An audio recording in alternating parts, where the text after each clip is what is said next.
When you close your eyes at night, something strange happens. You think you're just sleeping, but you're not. You're diving headfirst into the deepest, darkest corners of your subconscious. And the scary part? You have no control over what you'll find there. Because dreams aren't just random.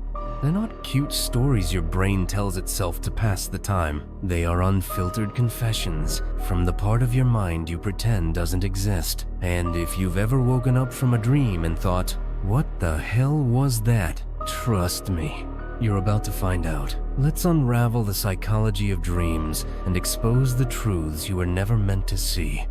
Dreams don't speak English. They don't speak in words. They speak in symbols, in shadows, in fragments of fear, desire, and memory, stitched together like a broken mirror. And every time you dream, your subconscious is screaming at you in a language you've never learned, but somehow understand.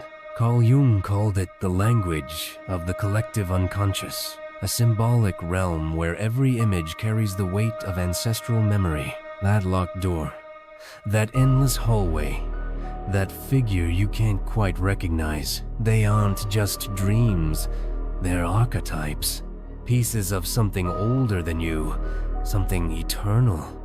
But most people will never decode them, because decoding them would mean facing truths they've spent their whole lives running from. Sigmund Freud believed dreams were the mind's way of fulfilling forbidden wishes. But what kind of wish makes you wake up gasping for air, drenched in sweat, convinced something is watching you? It's not a conscious wish. It's the wish your shadow self makes when you're not looking. You dream of your ex coming back, but they reject you. You dream of flying, but you crash before you land. Freud believed that behind every dream was a hidden desire, warped and disguised by the mind's defenses. But Jung went a step further. He believed your dreams don't just reflect your desires. They guide your transformation, even if they hurt, even if they destroy the illusions you've built to feel safe. Let's talk nightmares. Why do we have them? Why does the brain, this sophisticated machine designed to protect and preserve us, subject us to emotional torture while we sleep? Simple. Because your dreams are not here to coddle you. They are your subconscious last resort to get your attention. The nightmare isn't the problem. It's the message behind it. The monster chasing you? That's your guilt. The endless loop? That's your indecision. The paralysis? That's the fear you refuse to confront in waking life. Nightmares are not punishments. They are warnings.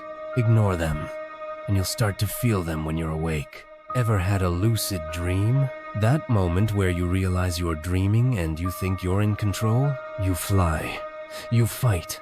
You create entire worlds. But let me tell you something no one else will. Lucid dreaming is a trap.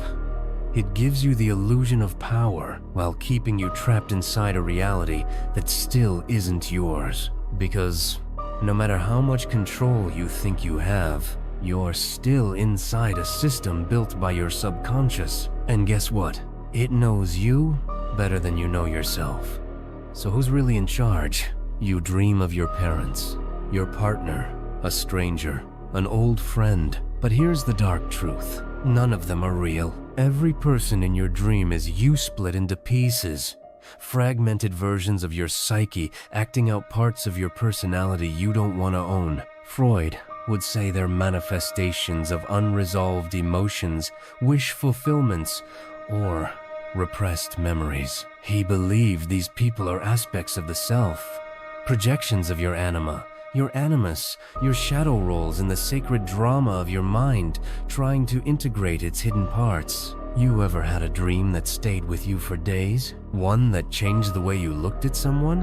One that made you question your own sanity? Yeah, that's not an accident, because sometimes the barrier between dream and reality gets thin. And when that happens, your subconscious doesn't wait for sleep to talk to you. It shows up in your impulses, your relationships, your fears, your habits. You start sabotaging yourself without knowing why. You start feeling things that don't belong to your conscious mind, because when your dreams go unanswered, they start to speak louder. Not all dreams are warnings. Some are invitations. Invitations to heal, to confront, to evolve. But here's the thing. Healing in a dream never looks like a warm hug. It looks like destruction. It looks like dying in your dream, crying uncontrollably, losing something important, because sometimes your mind needs to break you down so it can build you back up. What feels like a nightmare may actually be a rebirth, but only if you're willing to look past the pain and into the lesson hiding behind it. Most people treat dreams like noise, something to forget the second they wake up. But dreams are mirrors, and they don't lie. You can run from your truth in the real world. You can distract, numb, pretend. But in dreams, there's nowhere to hide. So tonight, when you close your eyes, don't just fall asleep. Listen, because your subconscious has something to tell you, and it's been waiting a long time for you to finally hear it. If this video struck a nerve, good. It means your mind is ready. Ready to explore the shadows most people fear and emerge stronger on the other side. Subscribe if you're brave enough to keep digging, because here, we don't just dream, we unravel.